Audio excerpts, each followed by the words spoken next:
اب یہاں سے جملہ سنیے، خوشخبری کون دے رہے ہیں؟ سرور کائنات حضرت محمد مصطفیٰ صلی اللہ علیہ وآلہ وسلم کہ لوگوں اس مہینے میں تمہیں اللہ کی دعوت میں بلایا گیا ہے۔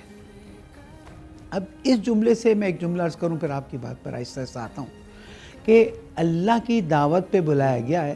ہم دنیا داری کی مثال سے اس دعوت کو سمجھنے کی کوشش کریں، اگرچہ کہ مثال بہت دور دور ہے۔ اگر ہمیں کوئی بڑی شخصیت بلاتی ہے تو ہم پہلے سے تیاریاں کرتے ہیں، آمادہ ہوتے ہیں۔ اللہ سبحانہ وتعالیٰ نے ہمیں دعوت پہ بلایا ہے۔ ہماری حیثیت کیا ہے؟ ہم گناہ گار ہیں، ہم خطا کار ہیں، ہم وہ ہیں کہ اللہ سبحانہ وتعالیٰ کے سامنے جرأت کے ساتھ گناہ کیا ہے۔ کہیں کیمرہ لگا ہوتا ہے تو ہم کیمرے کی وجہ سے گناہ نہیں کرتے، لیکن اللہ سبحانہ وتعالیٰ کے سامنے گناہ کرتے ہیں۔ پھر بھی مالک کائنات جس نے اپنے اوپر رحمانیت اور رحیمیت کو فرض کیا ہوا ہے، وہ چاہتا ہے کہ گناہ گار بندہ آئے، اس کو موقع ملے۔ کیوں؟ اسی کے اللہ سبحانہ وتعالیٰ کو اپنی ہر مخلوق سے محبت ہے، اور انسان اشرف المخلوقات ہونے کی وجہ سے سب سے زیادہ محبوب ہے، اور پھر امت محمدیہ صلی اللہ علیہ وآلہ وسلم سے انتہا محبت ہے۔ اس لیے اللہ سبحانہ وتعالیٰ نے ہمیں روزوں کی نعمت سے نوازا، توبہ کی نعمت سے نوازا، مغفرت کی نعمت سے نوازا، برکتوں سے نوازا۔ تو گناہ گاروں کو اللہ تعالیٰ دعوت دے رہا ہے، okay you have a chance, میں تو تمہیں چاہتا ہوں، تم مجھے چاہتے ہو، آؤ اس مہینے میں آ جاؤ، مجھ سے توبہ کرو، مغفرت مانگو، سجدے کرو، نوافل پڑھو، روزے رکھو، حرام سے بچو، میں تمہارے لیے بہت کچھ کرنے کے لیے تیار ہوں۔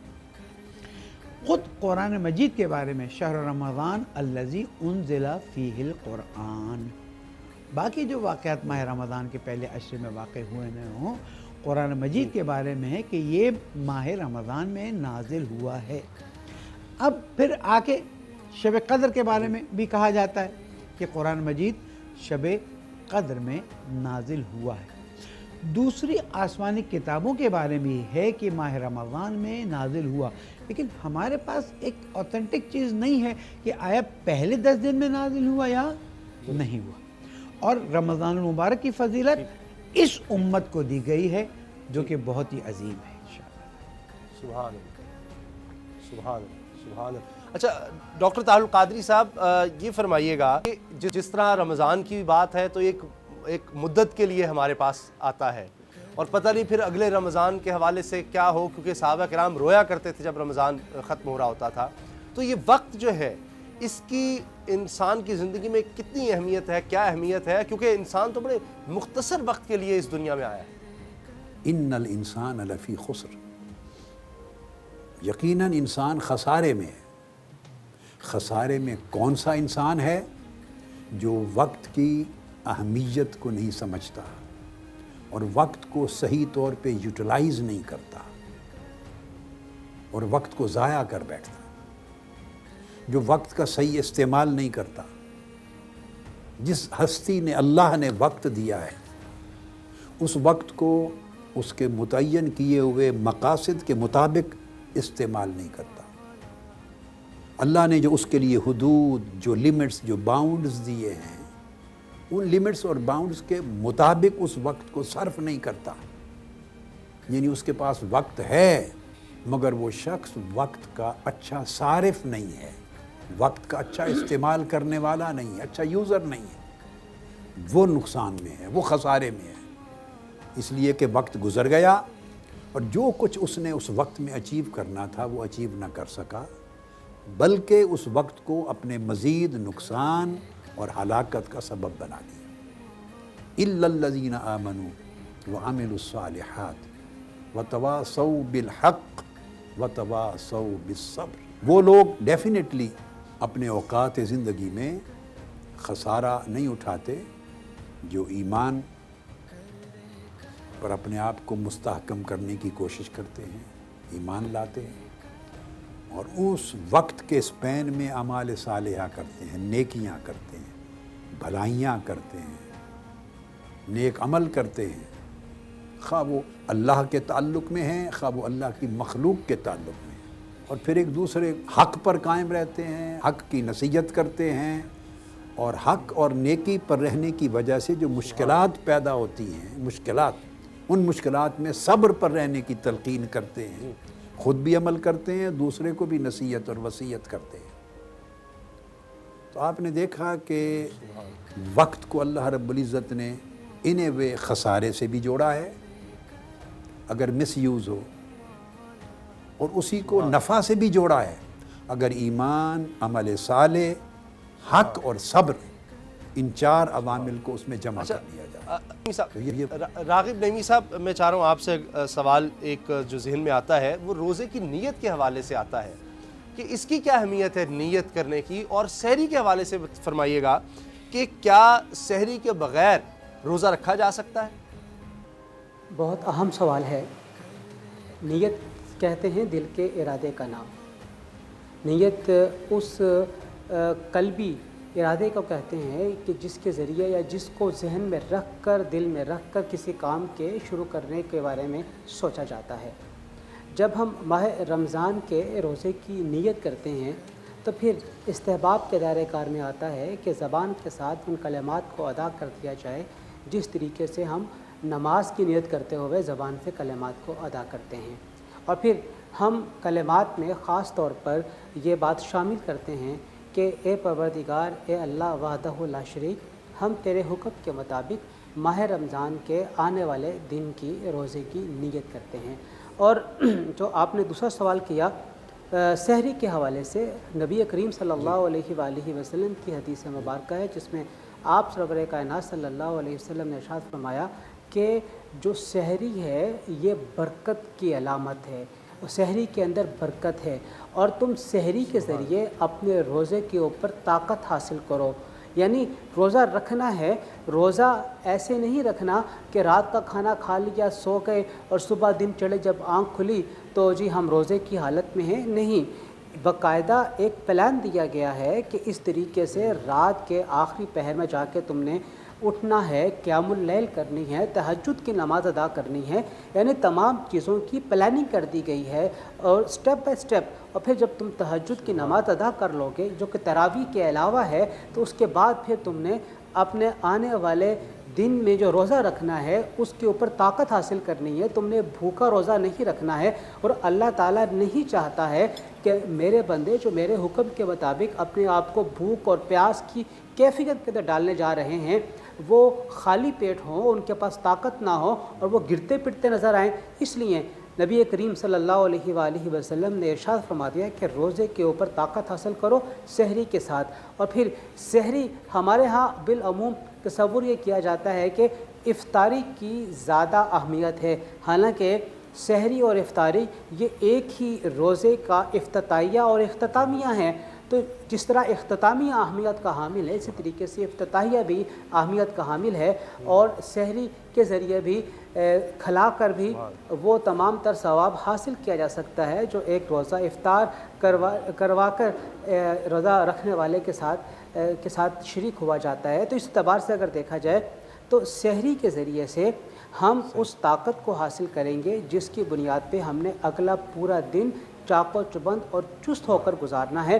روزے کا قطعاً یہ مطلب نہیں ہے کہ ہم اپنی روزمرہ زندگی کے تمام امور کو ختم کر کے رکھ دیں، بلکہ تمام امور ہونے چاہیے۔ ہاں البتہ اتنا ہے کہ حدیث میں یہ بات آئی ہے کہ اگر کوئی آدمی کہیں پر ملازم ہے تو وہاں پر جو ان کا نگران ہے، نگہبان ہے، یا جن کے ہاں وہ کام کرتے ہیں، انہیں یہ چاہیے کہ اپنے تمام ورکرز کے ٹائم پیریڈ کے اندر تخفیف کر دے۔ تو ان کا اگر پہلے 8 گھنٹہ ٹائم پیریڈ ہے کام کرنے کا، تو روزے کی حالت میں 5 گھنٹے کر دیا جائیں، 6 گھنٹے کر دیا جائیں، تاکہ یہ تخفیف اسے اللہ وحدہ لا شریک کے ہاں یقینی طور پہ اجر کا باعث بنے گی کہ اس نے تخفیف تو کی لیکن ان کی تنخواہ میں کمی نہیں کی ہے، ان کے اعزازی وظیفے میں کمی نہیں کی ہے۔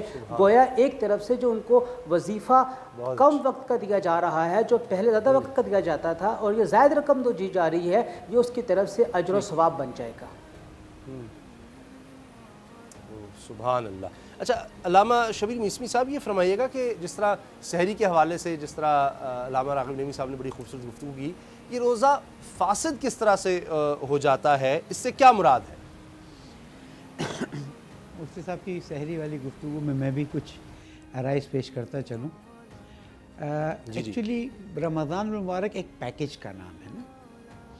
اس پیکج میں نیت بھی ہے، اس میں سحر بھی ہے، اس میں تہجد بھی ہے، اس میں دعائے سحر بھی ہے، اس میں افطار بھی ہے اور نوافل بھی ہے. قرآن مجید کی تلاوت ہے، توبہ ہے، استغفار ہے. تو پیکج میں سے ایک چیز نکال دیں تو پیکج کے حسن میں کمی آ جاتی ہے. ٹھیک ہے. اب دیکھیں کہ اللہ سبحانہ و تعالیٰ نہیں چاہتا ہے کہ انسان کمزوری کے ساتھ عبادت کرے. اور جو دعائیں ہمیں ائمہ معصومین سے ملی ہیں اس میں یہ آیا کہ پالنے والے تو مجھے بدن کی اور روح کی سلامتی عطا کر تاکہ میں دعاؤں میں تیرے سامنے لذت حاصل کروں، عبادتوں کی طاقت حاصل کر سکوں. تو سحری کھانا مستحب ہے، اس کو ترک نہ کیا جائے. لیکن سحری کے فائدوں میں سے ایک فائدہ یہ کہ آپ تہجد بھی ادا کرتے ہیں اس وقت جو فضیلت کا وقت ہے. اور پھر جب سحری کھا رہے ہیں اذان ہوئی تو آپ نے اول وقت نوافل صبح اور واجب نماز بھی پڑھ لی، کچھ دیر باقی رہی تھی تو دعائے سحر پڑھ لی. اس لیے سحر اور افطار کو کسی طرح سے نہ چھوڑا جائے. روزے کے فاسد ہونے کی دو صورتیں، ایک ظاہر ہے ایک باطن ہے. باطن یہ ہے کہ آپ اللہ کے بجائے خدا نخواستہ کسی اور کو خوش کرنے کے لیے، یا معاشرے میں رسم ہے تو ہم بھی رسم کے طور پر روزہ رکھ لیں، یا روزہ نہیں رکھیں گے تو لوگ کیا کہیں گے. یہ روحانی روزہ گیا. البتہ اس کی قضا نہیں ہے لیکن یہ روحانی روزہ گیا. لیکن اگر خدا نخواستہ کسی انسان کو خوش کرنے کے لیے رکھا تو باطل. ظاہر میں چیزیں کھانا پینا، اللہ اس کے رسول اور ائمہ معصومین پر جھوٹ باندھنا، یعنی دین کے بات کو غلط منسوب کرنا، یا جو ازدواجی تعلقات قائم کرنے کی عام طور پر اپنی حلال خاتون سے اجازت ہے یا حلال مرد سے، یعنی شوہر ہے بیوی ہے، اس کو انجام دے دینا. اسی طرح سے غبار غلیظ اپنے حلق سے نیچے اتارنا، یا اپنے سر کو پانی کے نیچے پورا ایک ساتھ لے جانا. یہ وہ چند چیزیں ہیں کہ جن کی وجہ سے ظاہر روزہ باطل ہو جاتا ہے. اب اگر غلطی سے ہوا ہے تو اٹس اوکے، آپ روزہ کنٹینیو کریں. لیکن اگر آپ نے جان بوجھ کے توڑا ہے تو گناہ کبیرہ کیا ہے، اس کی قضا بھی ہے اور اس کا کفارہ بھی ہے. ٹھیک، سبحان اللہ. جزاک علامہ طاہر القادری صاحب، میں چاہ رہا ہوں کہ شبھی وقت نہ ہو جائے تو اس سے پہلے آپ سے ایک سوال کہ چونکہ اس وقت جو ماحول ہے، وبا پھیلی ہوئی ہے، تو یہ لوگ بہت اس حوالے سے جاننا چاہتے ہیں، اور آپ نے اس بارے میں بڑی اچھی گفتگو پہلے بھی کی کہ یہ سرکار دو عالم صلی اللہ علیہ وآلہ وسلم کے زمانے میں بھی وبائیں آئیں تو انہوں نے کیا احکامات دیے اس حوالے سے؟ پہلی اقوام پر بھی طاعون کی وبائیں آتی تھیں، اور علاوہ اس کے قرآن مجید میں کئی اور وباؤں کا ذکر آتا ہے بنی اسرائیل کے حوالے سے. تو جب ایسے مشکلات آتی تو ان میں سے ان لوگوں کو گھروں میں داخل کیا جاتا. موسیٰ علیہ السلام کے زمانے میں بھی بنی اسرائیل پر جب فرعون کے مظالم بڑھ گئے تھے اور وہ ایک عذاب بن گیا تھا تو ان کو گھروں میں رہنے کا حکم آ گیا تھا، اور فرمایا تھا وَجْعَلُوا بُيُوتَكُمْ قِبْلَةً وَأَقِيمُوا الصَّلَاةَ، اپنے گھروں کو مسجدیں بنا لو، گھروں میں بیٹھ جاؤ اور انہیں عبادت گاہوں میں کنورٹ کر دو، مسجدوں میں کنورٹ کر دو، اور اس میں نماز پڑھو، اللہ کی عبادت کرو، گریہ و زاری کرو، معافی مانگو، استغفار کرو، توبہ کرو، عاجزی پیش کرو، تاکہ اللہ اپنی مدد نازل فرما دے. اور پھر فرمایا وَبَشِّرِ الْمُؤْمِنِينَ، جو لوگ گھروں میں بند ہو کر ایسا کریں گے اللہ پاک اپنی مدد نازل کرے گا اور مومنوں کو بشارت دے دیں کہ مدد آئے گی. یہ ایک فینومینن ہے. سو یہ جو وقت ہے گھروں میں بیٹھے ہیں، مصائب و آلام کا وقت ہے، مصیبت کا، بلا کا، وبا کا. اب یہ تو ٹلے گا اپنے وقت پر، یہ وقت ختم ہوگا اپنے وقت پر. آپ کی اور میری خواہش سے تو نہیں جانا، مگر اس وقت کو یوٹیلائز کس طرح کریں کہ یہ وقت ہماری مشکلات میں مزید اضافے کا باعث نہ بنے بلکہ ہمارے سٹریس کم کرے. اس وقت کے اندر ہم بگڑے نہیں بلکہ کچھ سنوریں، ان اوقات میں ہم خرابیاں نہ بڑھائیں اپنی زندگی میں، پریشانیاں نہ بڑھائیں اپنی زندگی میں، بلکہ ہم اس سے اصلاح لیں، خیر کے پہلو نکالیں، اس سے بینیفٹ لیں، اس وقت سے بینیفٹ لیں، تاکہ وہ اگلا وقت ہمارے لیے یوزفل ہو جائے، کمفرٹیبل ہو جائے۔ اس وقت سے فائدہ اٹھائیں تاکہ اگلا آنے والا وقت ہمارے لیے آرام دہ بن جائے۔ جس سے گزر رہے ہیں یہ بھی وقت ہے، اور ہر شخص نے الٹیمیٹلی جہاں جانا ہے وہ بھی ایک وقت ہے۔ اس وقت کو اگر بینیفیشل کر لیا تو اگلا وقت کمفرٹیبل ہو جائے گا، اس کا اچھا استعمال کر لیا تو اگلا وقت آرام دہ ہو جائے گا۔ اس لیے اللہ رب العزت موجودہ زندگی کو تو وقت فرمایا ہی ہے، مگر اگلی زندگی قیامت کا دن اس کو بھی وقت کے ساتھ تعبیر کیا ہے۔ جی بڑی خوبصورت گفتگو ہے، اور چونکہ بریک کا وقت ہو رہا ہے، لیکن بریک پر جانے سے پہلے میں چند چیزیں عرض کر دوں کہ بریک کے بعد ہم یہ بھی جانیں گے علامہ راغب نعیمی صاحب سے، بلکہ یہ ضرور بات کریں گے کہ روزہ فاسد ہونے میں، روزہ ٹوٹ جانے میں کیا کوئی فرق ہے تو کیا ہے، اور اگر خدا نخواستہ روزہ ٹوٹ جاتا ہے کسی کا تو پھر کیا احکامات ہیں اس حوالے سے، اس پر بھی ہم بات کریں گے۔ ہمارے ساتھ علامہ شبیر میسمی صاحب بھی موجود ہیں، شیخ الاسلام ڈاکٹر طاہر القادری صاحب بھی ہمارے ساتھ ہیں، لیکن چونکہ بریک کا وقت ہو رہا ہے، بریک کے بعد آئیں گے اور علامہ راغب نعیمی صاحب سے ان سوالوں کے جواب لیں گے۔ کہیں جائیے گا مت، ملتے ہیں اس بریک کے بعد۔ کر دے کرم مولا، کر دے کرم مولا۔ بریک کے بعد خوش آمدید۔ علامہ راغب نعیمی صاحب، جو بریک سے پہلے میں عرض کر رہا تھا کہ کیا فرق ہے کچھ روزہ فاسد ہونے میں اور ٹوٹ جانے میں، اور اگر خدا نخواستہ روزہ ٹوٹ جاتا ہے تو پھر کیا کیا جائے؟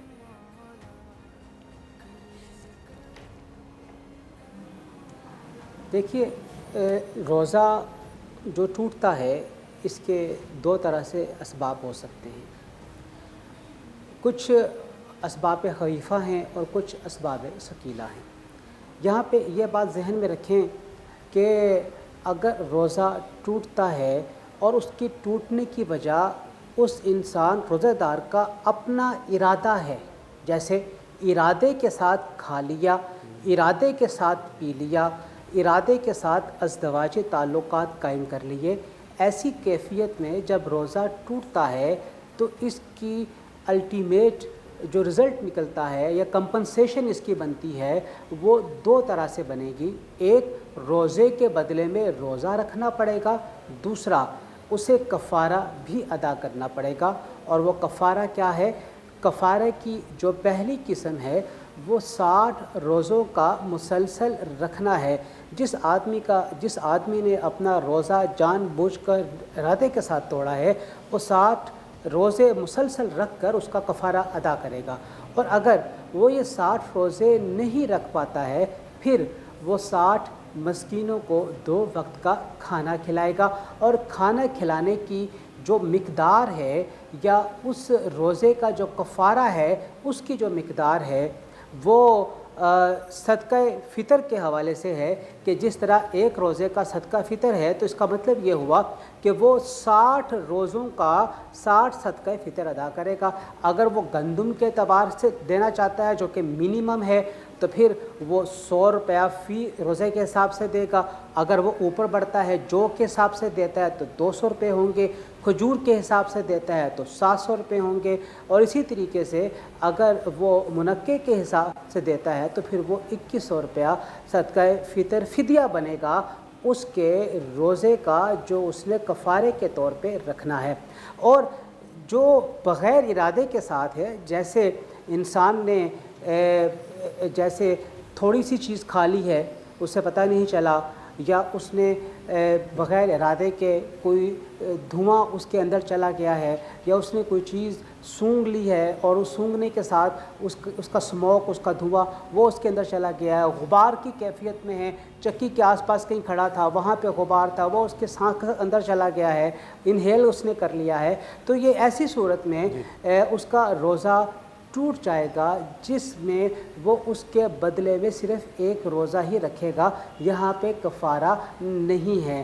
لیکن یہاں پہ جو ایک رخصت دی گئی ہے ایسی خاتون کے لیے جس پر سختی کی جاتی ہے کھانا پکانے کے معاملات میں کہ وہ اچھا پکائے، تو وہاں پہ وہ اس سختی سے بچنے کے لیے بہت مناسب، بہت تھوڑا سے مقدار میں اگر وہ کھانے کو چکھتی ہے تو اس کھانے کے چکھنے کی صورت میں اس کا روزہ نہیں ٹوٹے گا۔ اور ایسے ہی اگر ایک ضعیف العمر شخص ہے جس نے اپنی استطاعت سے بڑھ کر روزہ رکھا ہوا ہے، حالانکہ یہ بات بالکل واضح طور پہ بیان کر دی گئی ہے، قرآن کریم میں اس کو بیان کیا گیا ہے کہ جو تم میں سے روزہ رکھنے کی استطاعت نہیں رکھتے ہیں تو وہ مسکین کو کھانا کھلا کے اس کا فدیہ ادا کر دیں۔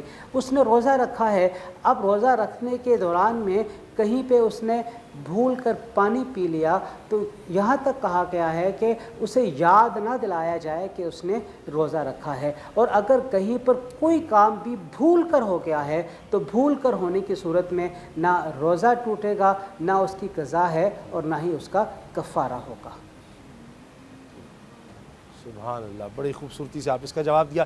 علامہ شبیر مسمی صاحب، رمضان میں اگر کوئی بغیر عذر کے، یعنی کوئی اس کو عذر نہیں ہے، کوئی وجہ نہیں ہے کہ وہ روزہ چھوڑے، اور پھر وہ روزہ نہیں رکھتا، چھوڑ دیتا ہے روزے کو، تو ایسے شخص کے لیے کیا حکم ہے؟ ایک توضیح اگر جسارت میں تو عرض کرتا چلوں کہ یہ جو خاتون کے کھانے چکھنے کی بات ہے تو ہمارے ہاں اس حکم ہے کہ زبان پہ رکھ کر اس کے نمک یا جو مسالے کو ٹیسٹ کرنے کرے نگلے نہیں۔ امید مفتی صاحب کی بھی نظر یہی ہوگی۔ اب ہم آتے ہیں آگے اس بات کی طرف کہ اگر کوئی اللہ نہ کرے رمضان المبارک کا روزہ بغیر کسی عذر کے نہیں رکھتا، ایک وقت بیمار ہے، ایک وقت ڈاکٹر نے کہا ہوا ہے مت رکھو، یا اس کی ذمہ داری اتنی بڑی ہے کہ دونوں میں سے ایک کر سکتا ہے، وہ ایک الگ چیز ہے۔ ایک وقت ہے کہ ایک انسان بالکل نارمل ہے اور روزہ نہیں رکھتا، اگر یہ خدا نخواستہ منکر ہے روزے کے واجب ہونے کا تو اسلام سے خارج ہو گیا، اس میں کوئی دو بات نہیں۔ لیکن وہ روزے کا منکر نہیں ہے، نہیں یہ واجب ہے، یہ فرض ہیں، لیکن میں نہیں رکھتا، یہ گناہ کبیرہ کا مرتکب ہو رہا ہے۔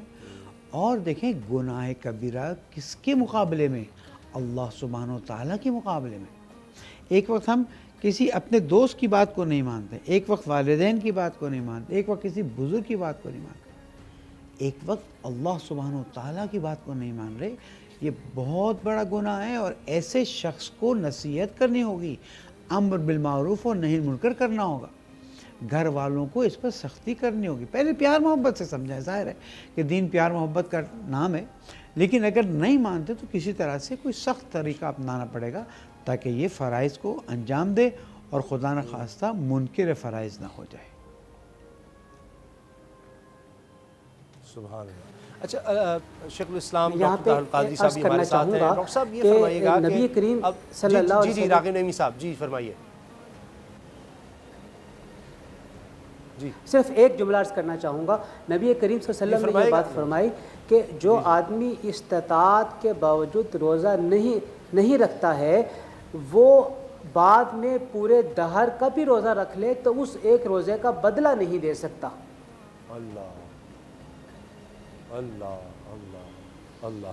اچھا ڈاکٹر طاہر القادری صاحب یہ فرمائیے کہ چونکہ ملک میں لاک ڈاؤن کی بھی کیفیت ہے، تو اب اس دوران کس طرح سے جو اپنا وقت ہے اس کو مؤثر بنائیں، کن کاموں میں یہ وقت گزارنا چاہیے ہمیں؟ یہ جو وقت ہے اس کی سگنیفیکنس قرآن مجید نے بڑے اچھوتے انداز میں بیان کی ہے، اور میں وقت پہ ایمفسائز اس لیے کر رہا ہوں کہ آج کل ہمارے پاس وقت ہی وقت ہے۔ آپ روٹین میں تو ہمیشہ شکوہ کرتے ہیں، آپ کو کوئی دوست کہتا ہے آپ اتنے عرصے سے ملے نہیں، آپ کہتے ہیں وقت نہیں ہے میرے پاس، بچوں کے لیے وقت نہیں ہے، بیوی کے لیے، فیملی کے لیے وقت نہیں ہے، اللہ کی طاعت اور عبادت کے لیے وقت نہیں ہے، پڑھنے کے لیے، مطالعہ کرنے کے لیے وقت نہیں ہے، دوسروں کے حقوق و واجبات پورا کرنے کے لیے وقت نہیں ہے۔ یعنی 100 چیزیں ایسی ہوتی ہیں، کوئی پوچھتا ہے تو کہتا ہے جی بس میں بزنس میں، کاروبار میں اتنا بیزی ہوں، وقت ہی نہیں۔ گویا ایک کام میں آپ اتنا ڈوب جاتے ہیں ہم کہ پھر کسی اور کام کے لیے زندگی میں وقت نہیں بچتا۔ اب وہ وقت جس کے نہ ہونے کا ہم شکوہ کرتے تھے، اب وہ وقت بے شک مشکل حالات ہیں، مشکلات اور نوعیت کی ہیں، برڈنز اور نوعیت کے ہیں، یہ وبا ہے یا بلا ہے، آزمائش ہے، امتحان ہے یا عذاب ہے، یہ مختلف لوگوں کے اعمال کے حساب سے جدا جدا حیثیت ہے، اور جس جس طریقے سے جو اس وقت کو ڈیل کرے گا اس کے لیے جدا جدا نوعیت ہو جائے گی اس کی۔ یہ ایک الگ سبجیکٹ ہے۔ یہاں میں ایک بات روک کر یہاں پر یہ بھی کہہ دوں کہ ایسے وقت ہمیشہ قوموں پر آتے رہے ہیں، ہماری یعنی امت مسلمہ پہ بھی ایسے وقت آئے ہیں جب وبا آئی ہے، وہ بلا اور کسی کے لیے وہ امتحان اور آزمائش بنی ہے، کسی کے لیے عذاب بنی، اور پہلی قوموں پر بھی آتے تھے۔ اور ایک عجیب بات ہے کہ جو تعلیم اور تلقین حضور نبی اکرم صلی اللہ علیہ وآلہ وسلم نے فرمائی ہے، چونکہ وہ تعلیم اور تلقین مبنی بر وحی ہے، اللہ کی نازل کردہ ہدایت کی روشنی میں فرماتے ہیں، ایسی ہی سچویشنز میں اسی طرح کی تعلیم و تلقین پہلے پیغمبر بھی اپنی امتوں کو کرتے تھے۔ پہلے بھی کئی بار ایسی وبائیں آتی تھیں، ایک زمانہ ایک وقت مشکلات کا آتا تھا جس میں انبیاء کہتے تھے کہ تمہارے بدعمالیوں کی وجہ سے، نافرمانیوں کی وجہ سے، مظالم کی وجہ سے، حق تلفیوں کی وجہ سے، فحاشیوں کی وجہ سے، جو ظلم سوسائٹی میں ہوتے ہیں اس کی وجہ سے اللہ کی ناراضگی ہوئی، اللہ کا عذاب آیا۔ پیغمبر امتوں کو بتاتے تھے، اور پھر علاج کیا بتاتے تھے؟ ایسا بھی کئی بار ہوا کہ کہا کہ کوارنٹین کرو، سیلف آئسولیشن میں چلے جاؤ، گھروں میں بند ہو جاؤ۔ یہ جو میں نے آپ کو صحیح بخاری اور صحیح مسلم کے حوالے سے حدیث بتائیں اپنی پچھلی کئی نشستوں میں، کہ حکم فرمایا کہ گھروں میں معصور رہو، اپنے شہروں میں معصور رہو، اور فرمایا گھروں میں بیٹھو، باہر نہ نکلو۔ یہ پہلے انبیاء کے ہاں بھی ایسے جب کبھی واقعات آتے ان کی امتوں پر تو وہ تلقین کرتے۔ میں چونکہ ہمارے نان مسلم بھائی بھی آڈینس ہیں میرے، ہمارے شہری بھی ہیں اور پوری دنیا میں وہ بھی اسی وبا میں مبتلا ہیں، تو میں ایک ریفرنس ساتھ ہی ساتھ چلتے ہوئے بائبل کا دینا چاہتا ہوں۔ تو یہ میرے پاس بائبل ہے، میرے ہاتھ میں کتاب ہے۔ اس بائبل کا جو اولڈ ٹیسٹمنٹ ہے اس کے اندر ایک کتاب ہے، اولڈ ٹیسٹمنٹ میں یسعیا، یہ جو بک ہے یسعیا، اس کا چیپٹر ہے 26۔ یہ عہد نامہ قدیم کا بائبل کا جو پہلا حصہ ہے اولڈ ٹیسٹمنٹ، اس کے اندر یہ بک ہے یسعیا۔ اس کے چیپٹر 26 کی جو آیت پڑھ رہا ہوں وہ ہے نمبر 20، ریسٹوریشن فار اسرائیل، یہ اس کا ہیڈنگ ہے۔ اس کے اندر الفاظ آتے ہیں یسعیا بائبل کے کہ کوئی عذاب اترا، ایسی وبا آئی پوری قوم پر۔ اللہ کے اس پیغمبر حضرت یسعیا نے کہا کہ اللہ تم سے ناراض ہے، اللہ نے عذاب اتارا ہے، تو کیا کہا؟ Go home my people and lock your doors, hide yourselves for a little while until the Lord's anger has passed۔ یہ میں نے آپ کو اس کی ورس 20 کا یسعیا کی کتاب سے بائبل کے اولڈ ٹیسٹمنٹ کا ریفرنس دیا۔ جی اچھا، علامہ راغب نعیمی صاحب، تراویح کے حوالے سے ایک سوال ہے بہت ہی اہم کہ یہ تراویح کی اہمیت کیا ہے دین میں، اور کیا موجودہ صورتحال میں گھر میں تراویح پڑھنی چاہیے اور کس طرح سے؟ بہت اہم سوال ہے، اور اس وقت پورے پاکستان میں اس کے حوالے سے ایک سوال بھی اٹھایا جا رہا ہے۔ سب سے پہلے ہم یہ دیکھتے ہیں کہ اس کی حیثیت کیا ہے۔ اس کی حیثیت سنن موقدہ کی ہے، جو کہ جماعت کے ساتھ علی الکفایہ ہوگا، مسجد کے اندر ادا کرنا، اور جماعت کے ساتھ اس کو ادا کرنا مسجد کے اندر ہی ہے، اس کے علاوہ نہیں ہے۔ یعنی یوں کہہ لیں کہ اگر کوئی قرآن کریم کی باقاعدہ اس طرح تلاوت کرنا چاہتا ہے، ٹھیک ہے، وہ تنہائی میں بھی ادا کر لے گا، اس کی سنن ادا ہو جائے گی، لیکن اس سے بڑھ کر یہ ہے کہ وہ آ کے ادا کرے۔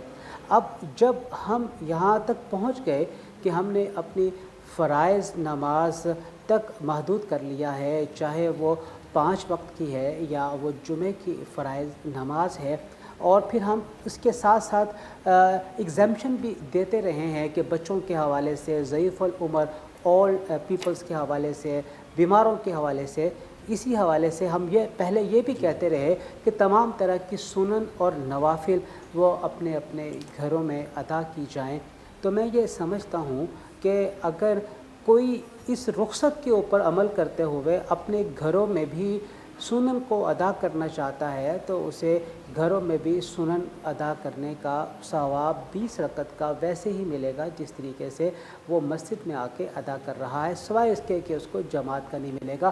اور ہم نے دیکھا ہے کہ جن گھروں میں حفاظ کرام ہیں وہ نہایت ہی آسانی کے ساتھ اپنے گھروں میں اس کی جماعت کا اہتمام کر سکتے ہیں، اپنے ہاں وہ جماعت قائم کر سکتے ہیں، بچے حافظ ہیں وہ آگے آ جائیں اور باقاعدہ جماعت کی صورت میں اپنے گھروں میں ہی اس کو قائم کر لیں۔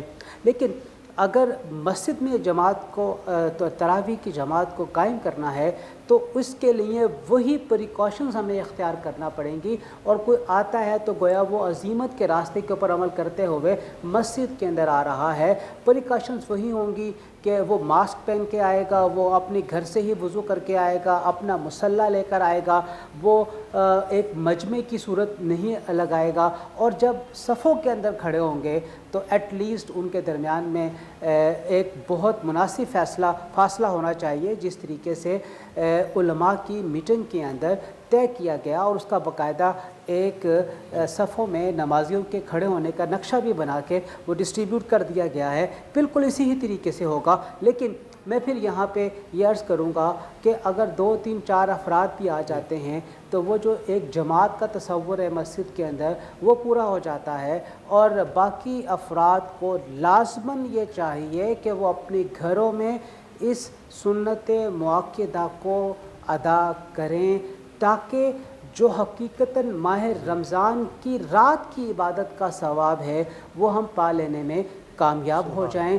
آپ کو پیش قرآن کریم سارا زبانی نہیں بھی آتا، جو آپ کو صورتیں آتی ہیں آپ ان کے ساتھ ان 20 رکعت تراویح کی نماز کو آپ ادا کیجئے، اس کے بعد پھر آرام کیجئے، اور جب صبح سحری کے لیے دوبارہ سے کھڑے ہو جائیں تو کم سے کم 2 رکعت نماز تہجد کی جو کہ 8 تک آپ پڑھ سکتے ہیں آپ وہ بھی پڑھ لیجئے۔ آپ یقین جانیے جس پیکج کی ابھی بات کی جا رہی تھی اسی پیکج کے اندر تراویح کی نماز بھی ہے، اسی کے اندر تہجد کی نماز بھی ہے، اسی میں قرآن کریم کی تلاوت بھی ہے، ذکر و اذکار بھی ہے، درود شریف بھی ہے، اور اتنا وسیع وقت جس طرح جناب ڈاکٹر صاحب فرما رہے تھے اتنا وسیع وقت انفرادی طور پہ ہم اگر اپنی پوری زندگی سابقہ دیکھ لیں کبھی نہیں ملا ہوگا، اور شاید آئندہ بھی ہمیں دوبارہ اس طرح کا وقت نہ مل سکے۔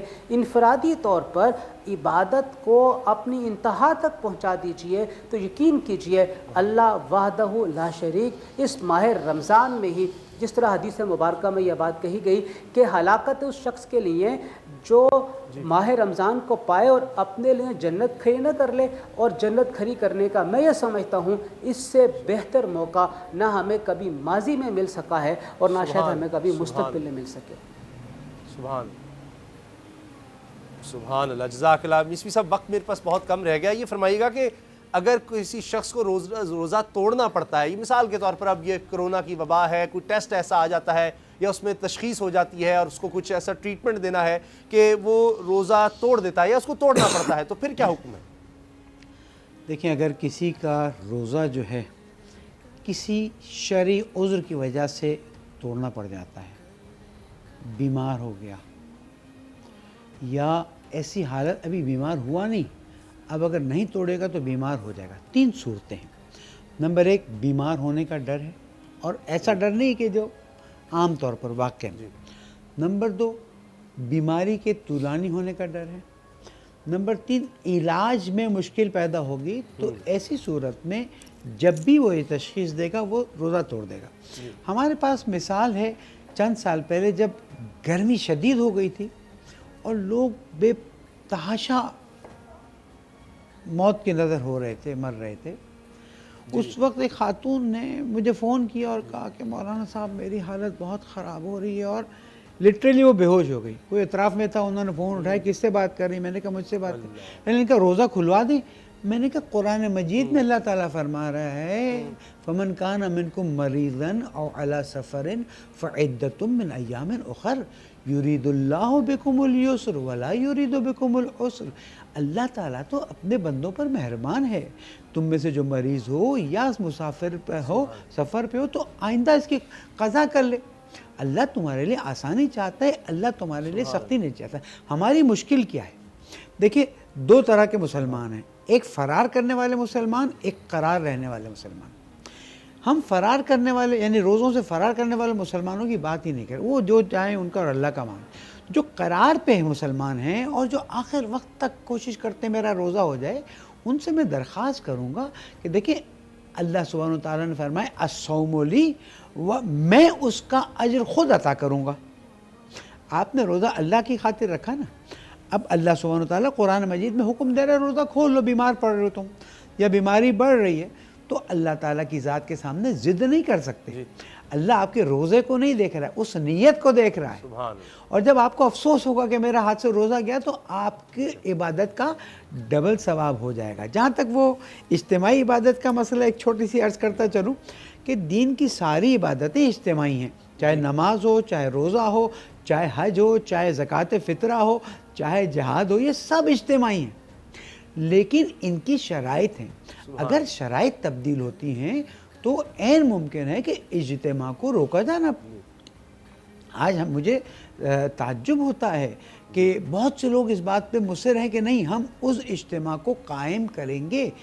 کوئی آپ کو منع نہیں کرتا، لیکن آپ دیکھیے کہ اگر اس اجتماع کے قائم کرنے سے وائرس پھیل رہا ہے، زیادہ پرابلم آ رہی ہے، تو شریعت اس کی اجازت نہیں دیتی ہے.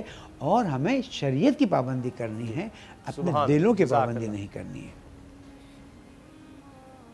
جی جزاک اللہ، بہت بہت شکریہ، بڑی مہربانی جناب علامہ شبیر میسمی صاحب، جناب علامہ مفتی راغب نعیمی صاحب، آپ کا بہت شکریہ. اور اسلام ڈاکٹر طاہر القادری صاحب، آپ کا بھی بہت بہت شکریہ.